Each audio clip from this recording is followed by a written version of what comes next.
guys, magandang hapon. Hapon po ngayon. Kaya for today's vlog ay papakita ko po sa inyo ang mga kaganapan sa aming tindahan. Kung kaninang umaga po ay gulay po tayo. Nagulay po tayo kaninang umaga. Ngayon naman po ay papakita ko po sa inyo ang isang uri ng aming hanap buhay. Ang mga itlog naman guys. Kaya kaitlog na naman tayo ngayong hapon guys. Ayan, dito po meron po tayong mga itlog. Marami pong itlog. Kadiliver lang po. Ayan. Yan, bagong deliver po yung mga itlog namin. Yan, susubo na namin yung itlog. Ayan. Ayan po, maraming itlog.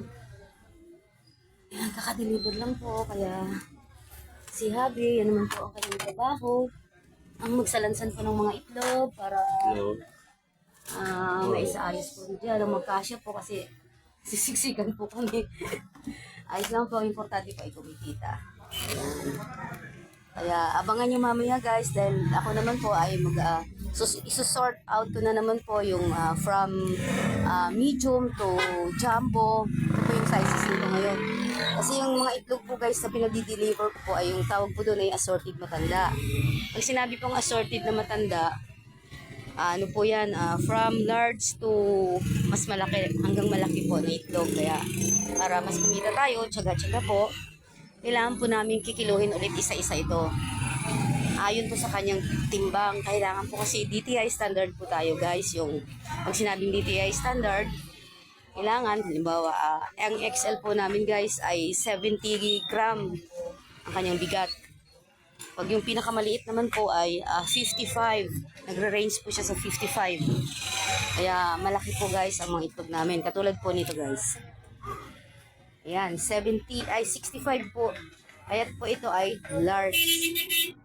Ayan, large po ito. Kaya ihiwalay ko po ito sa large section. Tapos, ganito po ang kaganapan po. Ito naman po ay 70. Ibig po sabihin, ito po ay XL, mga kaitlog. Kaya ganyan lang po ang trabaho po namin dito araw-araw. Pag dumating po yung mga delivery namin ng itlog, ay kanya-kanya na po kaming trabaho ulit. Parang yung sa gulay guys, katulad po nito, napakalaki. Extra jumbo po siya guys, oh. Kaya sa isang tray po, ay pag na-sort out nyo po ito, ay iba-iba po yung magiging presyo nito per tray. May malaki, may mas malaki, at may pinakamalalaki. Meron nga po minsan na double yolk po siya mga kaitlog. Kaitlog talaga, charot. Ayan, si Habi. Hindi na po magkandamayaw kung paano niya po pagkasyahin ng mga itlog. Ang mga itlog dun po sa aming lagayan kasi marami. Kailangan po kasi medyo volume po guys. Sinubukan ko lang naman guys yung itlog, kaya napansin ko po medyo nag-click po siya, awa ng Diyos, kaya naisipan ko po na magkuha rin po ng itlog na mas marami. At sa awa ng Diyos po ay sa loob po ng isang linggo ay nakakapaubos din po kami, kaya kumikita ang lola mo sa itlog pa lang guys. Dami tayong beneficiary kaya kailangan. Kahit sa rin po, marami po kaming hanap buhay, samot-saring hanap buhay po guys.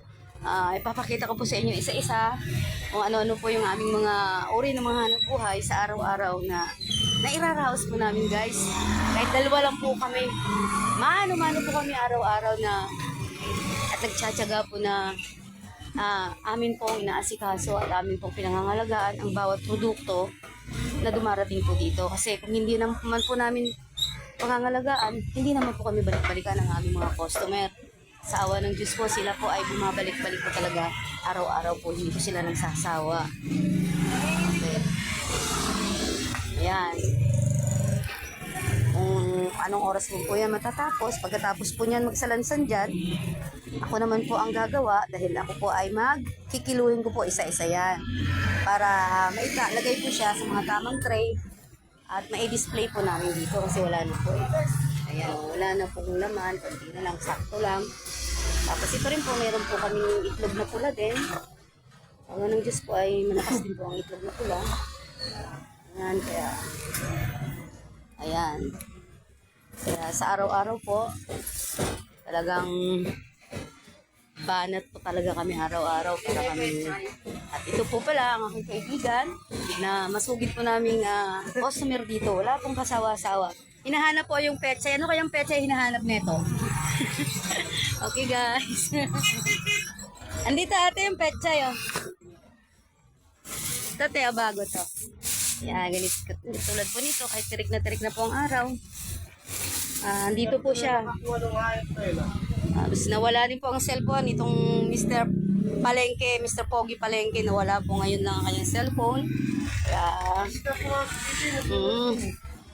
ganun po talaga. Hindi po natin maiwasan na may mawala kapag si Palengke po ito. Minsan, sa dami ng tao, hindi na po natin naaasikaso.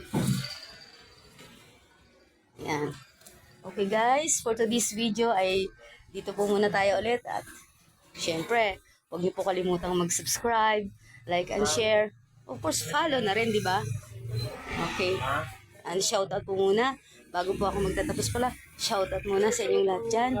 Lalong-lalo na po sa aking nanay, kay Nanay Elda, kay Papang Norbing, at sa aking po mga kapatid, kay Gaga Sisa, sa Manggoso, Sigma Kapis. Shoutout sa inyo lahat dyan. Siyempre sa akin pong hometown, sa birth town ko, sa Burias, Mambusaw, Kapis, Philippines. Good morning po sa inyo lahat. Bye. God bless us all.